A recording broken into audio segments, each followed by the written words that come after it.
Hola a todas, hola a todos, ¿qué tal? ¿Cómo estáis? Y bienvenidos un día más en MacGigas a un nuevo capítulo del curso de TypeScript. Hoy voy a empezar a hablar acerca del último tipo del que voy a hablar en esta primera temporada, que no por ello es menos importante y de hecho es un tipo que puede ser clasificado como complicado de usar. Entonces voy a intentar ir paso a paso, suavemente, como la canción, para no confundir.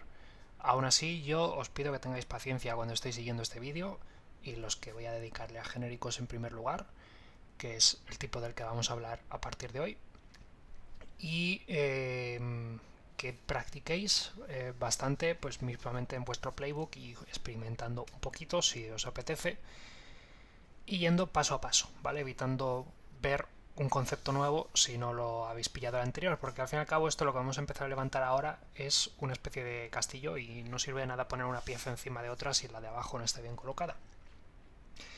A cambio yo lo que prometo es que voy a intentar contarlo de una manera que sea sencilla y evitando errores, pero también que sea agradable. No sé por qué la mayoría de cursos cometen algunos errores al hablar de tipos que no deberían ocurrir si el lenguaje permite hacerlo de mejores formas. Vamos a empezar diciendo que es un genérico. Un genérico es una manera de meter parámetros en definiciones de tipos. ¿Parámetros en qué sentido? Si yo ya conozco las funciones y sé que algo, bueno, pues es un concepto muy parecido. Cuando tú declaras una función, el propósito de la función y de los parámetros es poder influenciar lo que hace la función por lo que le venga de fuera. Por ejemplo, si yo tengo una función llamada doble o multiplicar que acepte un parámetro que sea 1 de tipo number y un parámetro 2 de tipo number, es evidente que lo que va a hacer esta función depende de los valores que tú le digas. Es decir, depende muchísimo el código que se ejecute si le dices 5,5 frente a 3,2.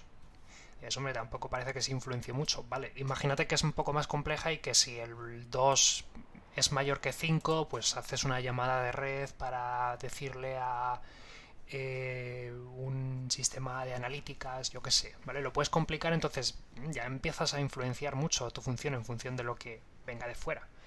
Bueno, pues con los genéricos hacemos exactamente lo mismo, pero utilizando definiciones de tipos. Es decir, definimos un tipo, pero dejamos un par de huecos ahí, un par de variables o de argumentos, de tal manera que luego más adelante podamos influenciar nuestra definición exacta de tipo a partir de lo que le hayamos dicho más adelante. Por ejemplo, imagínate que estás creando una interfaz que se va a llamar... vamos a llamarla X, porque es que me da igual en este momento, que tiene un campo llamado type de tipo string. Dirás, oye, type te lo pintado de azul, ¿seguro que es legal hacer esto? Sí, claro que es legal. Lo que no puedes es usar type así sin más fuera, pero puedes tener una variable que se llama type, no hay ningún problema, evidentemente. Quiero decir, seguramente habrá código por ahí que use variables que se llaman type, código JavaScript que tiene que interoperar adecuadamente, entonces no tendría sentido. Y tienes un campo llamado message que también es de tipo string. Ahora, imagínate que en realidad a veces tu mensaje por alguna razón pudiese ser un booleano. Imagínate que estás utilizando una API que a veces te responde, yo qué sé, type, success, response, object 5, pero que a veces te responde type, error, response, yo qué sé, response true, o response false, o response null. Esto ya es un poco más extraño. ¿Qué tendríamos que hacer? Si quisiésemos tipar esta API, tendríamos que tener dos interfaces. Una interfaz que sea interfaz respuesta success y otra que sea interfaz respuesta error, para decir que aquí response es de tipo object y aquí response es de tipo null. Bueno, afortunadamente podríamos reutilizar esta interfaz si desde fuera le decimos que message no va a ser de tipo string, va a ser de un tipo que ya te diremos como parámetro posteriormente. Y en eso consiste el genérico.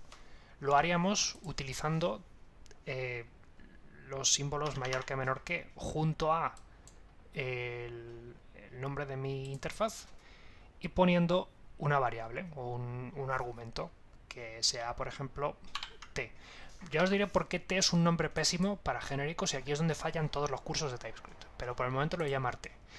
Y ahora que he creado esta variable, lo que hago es decir que message es de tipo T.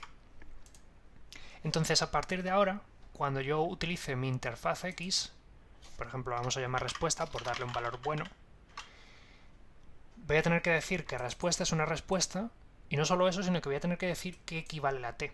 De tal manera que yo ahora desde fuera voy a influenciar de qué es la respuesta. La respuesta puede ser una respuesta de strings, una respuesta de booleans, una respuesta de objects, ¿vale? Por ejemplo, success boolean para seguir influenciándolo.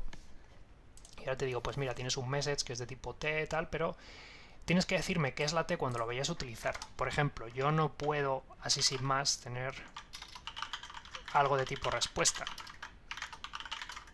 Por ejemplo, me va a decir que, oye, tienes que darme qué es la T. Y de hecho, evidentemente, ¿cómo voy a decir el valor de message si no existe el tipo T hasta que no se lo diga? Tendré que decirle respuestas de tipo string. Y entonces a partir de ese momento, fijaos que ahora ya me exige que meta un campo llamado message, que si lo intento probar algo, por ejemplo, pues va a ser de tipo string, ¿vale? Message es un string. Mientras que si yo tuviese otro payload que sea respuesta de tipo boolean, ahora mi variable message sería un boolean, bueno, un boolean, como dice aquí, pero puede ser un true, bueno, más luego todo lo demás, claro. Entonces, al final, el propósito de los genéricos, repito una vez más, pero es que no me cansaré de repetirlo porque mi objetivo es que os quede claro, es poder influenciar desde fuera los tipos internos de la declaración de un tipo, de la definición de un tipo. Los podéis usar en muchas partes. Los podéis usar al declarar interfaces, al declarar clases, al declarar type aliases, incluso al declarar funciones, para decir que un parámetro es de tipo X o de tipo Y. E insisto, X y T son nombres pésimos y ya os contaré por qué en siguientes capítulos. De momento, mi objetivo en este momento es que entendáis esto y, de nuevo, no paséis al siguiente vídeo. Si tenéis problemas con esto, consultad más documentación, preguntad a otras personas en los comentarios en el Discord, porque es bastante importante que se entienda esta parte para poder avanzar. Y es que a mucha gente este concepto no le entra en la cabeza. ¿Por qué? Porque no lo ha visto en más lenguajes de programación, porque no todos tienen genéricos. Si vienes de Java, por ejemplo, o vienes de C Sharp, o vienes de C++, donde tienes los templates, pues seguramente te suene más. Pero si es la primera vez que ves esto, o vienes de lenguajes sin genéricos, como por ejemplo Python, creo que no tiene, o como por ejemplo Go, que todavía no tiene, pues seguramente esto te sea un poco más complicado de entender, así que léelo despacio, bueno, échale un vistazo despacio, consulta despacio y asegúrate de entender esto y nos vemos en próximos capítulos. Un saludo y hasta luego.